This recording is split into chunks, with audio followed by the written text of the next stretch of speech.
Explaining the end of The Lobster, how philosophical endings differ from the norm and why. I think one of the reasons the ending of The Lobster leaves people so bemused and unsure is because it's a philosophical ending rather than a resolution. Movies and books have trained us to expect resolution. Ask anyone what the parts of a story are and they'll say beginning, middle, end. And typically, the end takes the form of a conclusion. The hero is victorious or defeated, the authoritarian institution triumphs or gets brought down, someone finds love or they don't. The resolution ending is standard when telling a story for the sake of telling the story, but it's less standard when the story is a tool for an examination of humanity. That sounds pretentious, but that's the realm of art, right? To explore and examine what it means to be alive. To try to make sense of the world, even if that's through a defamiliarization of the world. In the case of The Lobster, the world is very defamiliarized. It's a full-blown dystopia, but the details of the society are thin. Over the course of the movie, we realize that couples are forced to have something in common, that it's a government that turns people into animals, that there's a normal but stilted society where people live in the city, have homes, go to the mall, and live semi-basic lives, if not kind of emotionally reduced lives. You can exist in this society as long as you follow their very stringent rules. Lobster isn't telling us a story about this weird and wacky world. It's using this weird and wacky world as a way to ask us a question. If you were in the situation David is in, what would you do? Do you blind yourself? Do you nod and become an animal? Why? The shape of things. At the end, we see David and the woman he loves, Rachel Weisz, at a diner. They've escaped the loners, which means now they have to blend into normal society. But the problem is that in this society, everyone has to have a defining characteristic, and every couple has to share that characteristic. Fair enough. This has been fine when David and Rachel, she's otherwise nameless, were both short-sighted. But now that Rachel has been blinded, David's only real choice is to blind himself. If this weren't a weirdly specific movie where everyone is a little bizarre, David would have other options. But The Lobster doesn't want us to consider other options. It wants to bring us to this moment of truth where Rachel waits at the diner table while David goes to the bathroom to blind himself with a steak knife by stabbing his eyes. The last shot is of Rachel at the table, waiting. Ruling out resolution. Clearly, this is not a resolution. The story's main consideration had been whether David could find love. He has, but the duration of that relationship depends on him inflicting these wounds on himself. Should he go through with them, then he'll be able to spend the rest of his life with Rachel. Should he not go through with it, he'll not only break the heart of the woman he loves, he'll probably become a fugitive wanted by the state for being a, in quotes, loner. This increases the odds that he and Rachel will each be turned into animals. The fact that we don't know what happens to David means the story does not wrap up. There is no ending. If this was a story designed to have a resolution, this would be a very bad one. But if this story was designed around a philosophical question, then this is a perfectly fine conclusion. Philosophy for you and me. In storytelling, there's a basic need to bring the narrative to a moment of climactic choice. Stories that want to resolve will show this choice and then show the reaction of the world to that choice. So in Star Wars, Luke has to decide whether or not to help the rebel forces blow up the Death Star. He chooses to help. Then we watch that play out. He succeeds, the Death Star explodes, everyone is happy. That's resolution. But if Star Wars was an exercise in philosophy, then it would end with Luke having to decide whether or not to join a rebel army and take the lives of the enemy. We'd be left without an answer. We'd never know if the Empire wins or loses. If Luke becomes a hero or dies trying or scurries away out of fear, we just have endless debates. Why do philosophical endings deny us the satisfaction of a character making a decision? Because it begs the question, what do you think happens?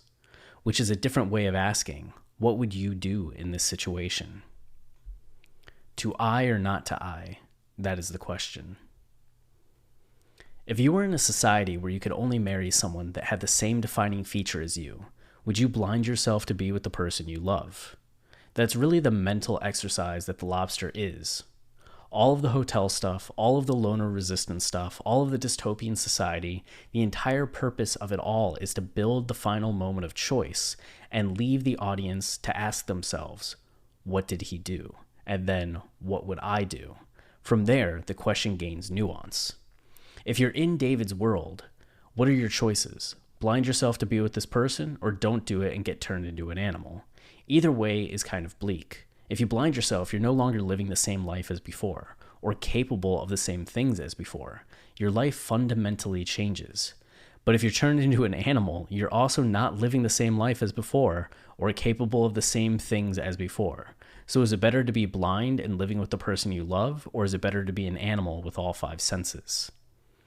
So in real life, we don't have to have a defining characteristic.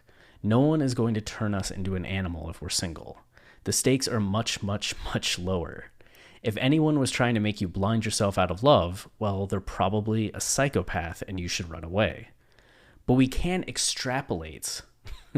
When you commit to a relationship, there's always a cost. In most cases, this is a matter of losing a bit of your individuality. Instead of being a single entity, you're now part of a couple. You can't just move into whatever apartment you want. You have to consider how the move will affect the relationship. If the apartment you want is 30 minutes away from where your significant other lives, that could be a problem.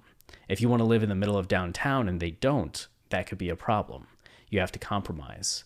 But this can be bigger than compromise. If you love New York City, but your significant other gets a job in San Francisco, do you move?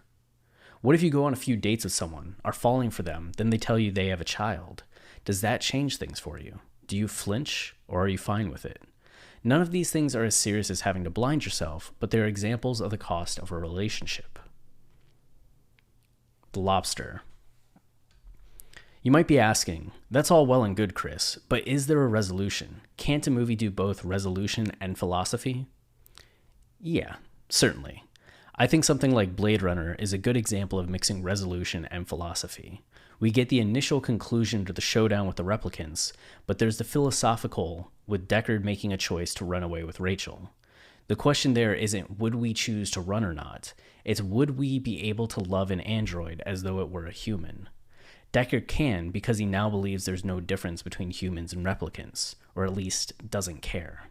If we're looking at the resolution of the lobster, then I would argue that the conclusion is in the title itself. A lobster is the animal David chooses to become if he were turned into one. If David blinds himself, then the title is very limited, as it only applies to the theoretical of what David would become. But if David chooses to not blind himself, we're probably safe in assuming that he gets captured and is returned to the hotel to become an animal, in which case he would become the lobster. I also can't help but compare The Lobster to 1984 and Brazil. All 3 are dystopian society films that follow very similar narrative arcs. The character starts within a cruel dystopian system. They start to doubt the system. They break out of the system and meet up with the resistance force. The woman they love is part of the resistance force, but the resistance ends up falling apart. In 1984 in Brazil, the main characters are caught, tortured, and ultimately rehabilitated into the system. They aren't dead, but they have lost the essence of their individuality. For much of its narrative, The Lobster follows the exact trajectory of both 1984 and Brazil. That means it is either using their basic structure to eventually diverge, which is something V for Vendetta does, or it's using the exact same structure because The Lobster is a retelling of 1984. If The Lobster wanted to borrow in order to set up the divergence, then we never see it actually happen, and there's no real implication of diverging, which I think would support the reading that David fails to blind himself, opting instead to be subjugated by the system, just like the endings of 1984 and Brazil. In this world, that means becoming a lobster. Rachel is waiting. I do think it's worth noting that there's a bit of a hold on Rachel while she waits for David to return. The shot maintains for enough time to create the doubt he may not return, to the point where we may be looking out the huge window behind Rachel, expecting to see David running down the street, abandoning her to her fate. The hold here functions as a dramatic moment to make us wonder what's taking so long. We start to expect David to come back any second. Any second. Any second. But the shot just holds and holds, and we're left, just like Rachel, waiting for David to come back and starting to wonder, will he ever come back, and what that means and why. And that's ultimately where the lobster wants to leave us.